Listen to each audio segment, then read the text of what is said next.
Holy crap, it's early.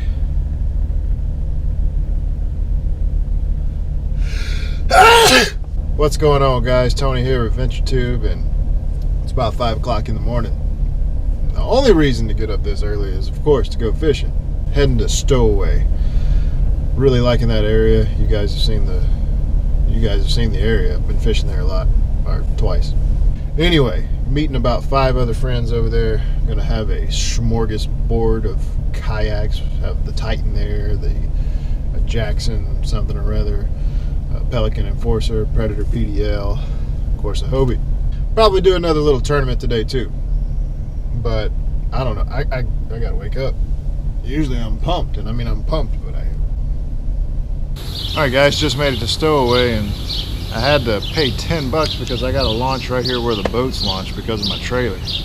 I parked on the other side last time. It was only 5 bucks, but it is what it is. Just met a guy that watches my videos. That was pretty cool. But I was in a hurry, so if you're watching this video, I wasn't trying to be rude, just in fish brain mode. Anyway, Wade's already on the water in his Titan, so I'm going to get unloaded and do this thing. So as I was making my way down the boat ramp, I noticed Wade was having an issue with something, and come to find out it was his rudder. He couldn't get his rudder to turn because there was too much slack in the system. So I had to head back to my van, grab a multi-tool, and he was able to take up enough slack in the wire to get the kayak to turn somewhat.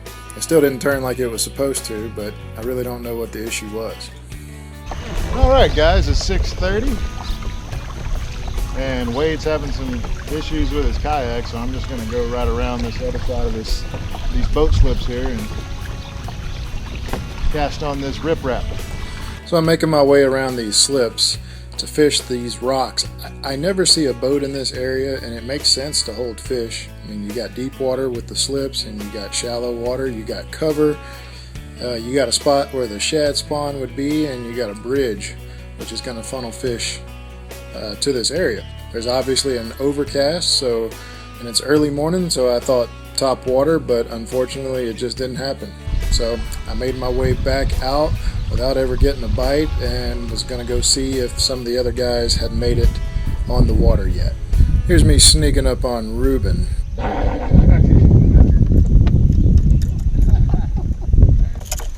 got yourself some gloves, huh? Yeah, from last tournament.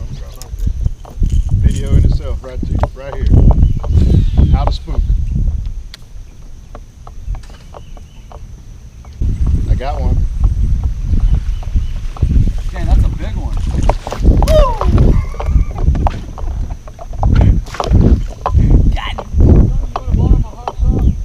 I got one.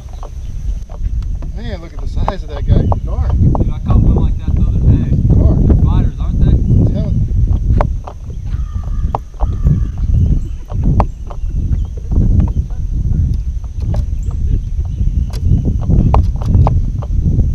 It's gonna be a good day with starting like that. Reuben just hooked up with a gar, and if you guys watch my channel, you know on my birthday vlog video, he caught a gar then too. But what made this catch even more extraordinary is that he caught it on a top water. He caught it on a top water frog, and he didn't hook him in the mouth. The line just wrapped around the nose of the gar, so that takes some kind of skill. Never heard of that before. We got more guys showing up. There's the Jackson kayak, of course Reuben, so we're still waiting on a couple more people. Alright guys, so this tournament hasn't officially started yet because not everybody's on the water. It's 7:20.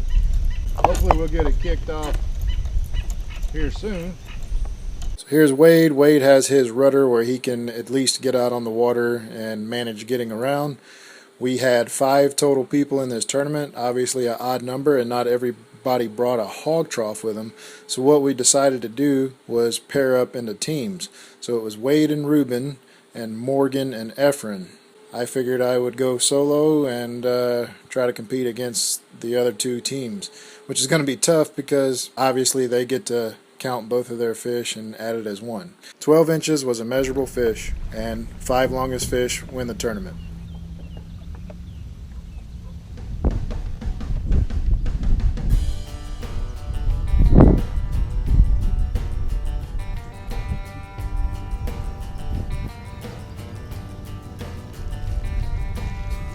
So here I am working my way back on the north end of Stowaway. I've never been back here before, and I come into this little bitty pocket, and what's back here is that grass that you can see right there on my right. That's giant salvinia, and I've never seen that on Lake Conroe, at least in this much quantity.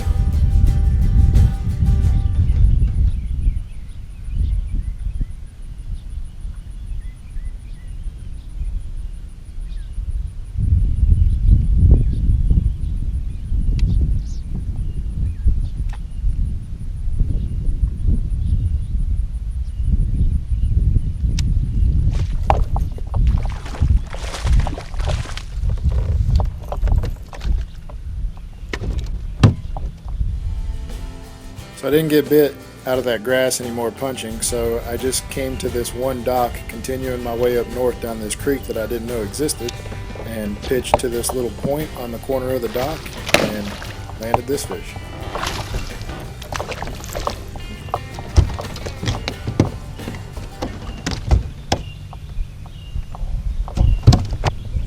Not a bad fish, guys. That'll help.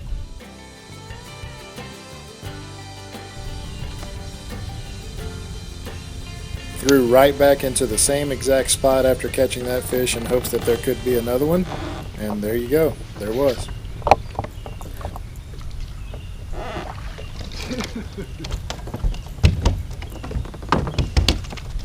They are sitting on that point. Oh yeah.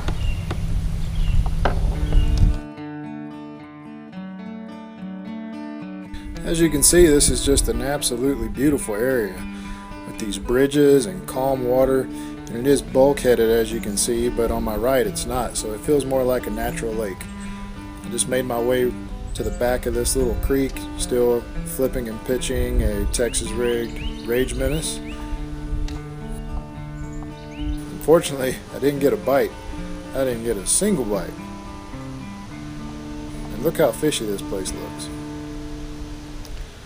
So I let my spot where I caught those two fish rest up and made my way back to that area after about an hour of fishing.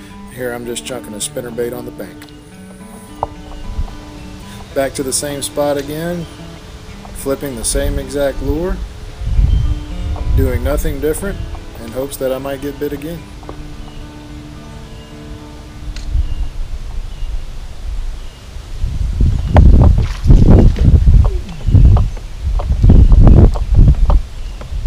This spot is producing. I don't think that fish is going to measure, but we'll see. We said 12 inches is the minimum.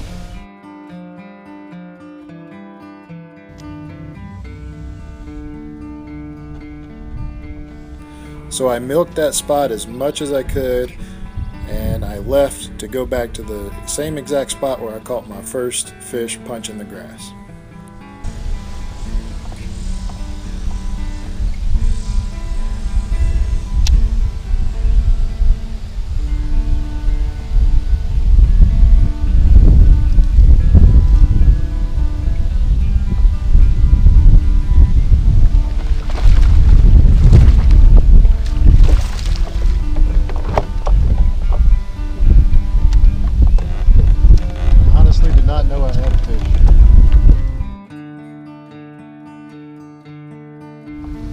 What's up, Brother Grimes? Oh, man.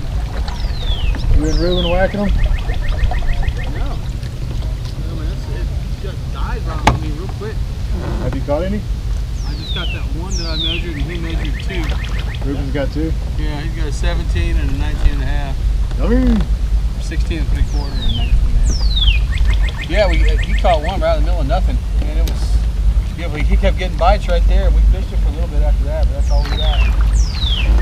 But, yeah, I'm not seeing nothing in the shallow. I mean, I hear stuff moving, but I don't think it's bad. I got 4. I need one more. Of course you've got 4. So here I am making my way into Lake Paula. As you can see, there are recreational kayakers here, and I'm just going to follow this guy right into the inlet of Lake Paula. He was having a few problems keeping his kayak trekking straight, and I think he thought I was going to run over him.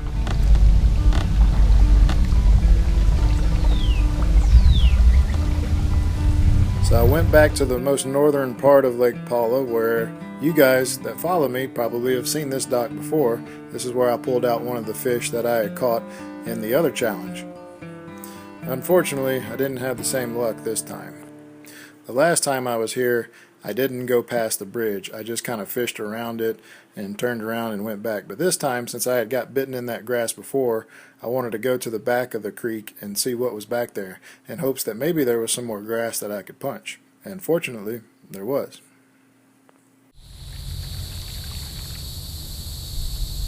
Watch those tree limbs, Tony! So as you can see, I'm doing nothing special, just punching. I'm having to toss my lure really high in the air because I didn't change to a heavier punching weight. I have like a 3/8 ounce weight on. It was pretty hard getting it to punch through that grass, but tossing it really high in the air allowed me to punch through.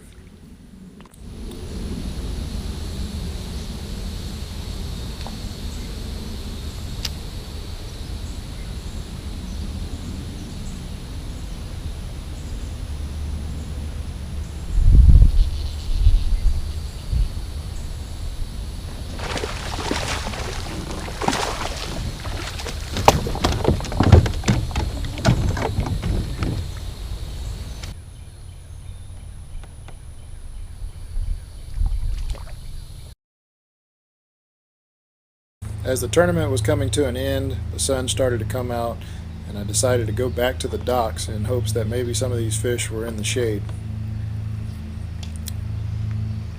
In this particular instance, I'm casting in the far back end of the dock, and I just got bit right there on a 6-inch trick worm, a Zoom trick worm. You see me shaking my head. I was pretty pumped because I hadn't got a bite in a while.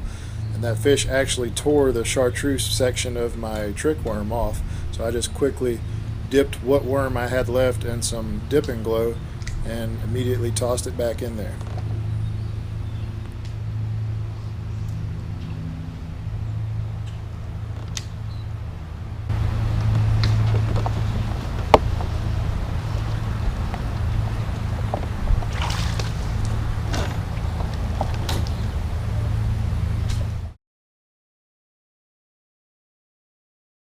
Whew.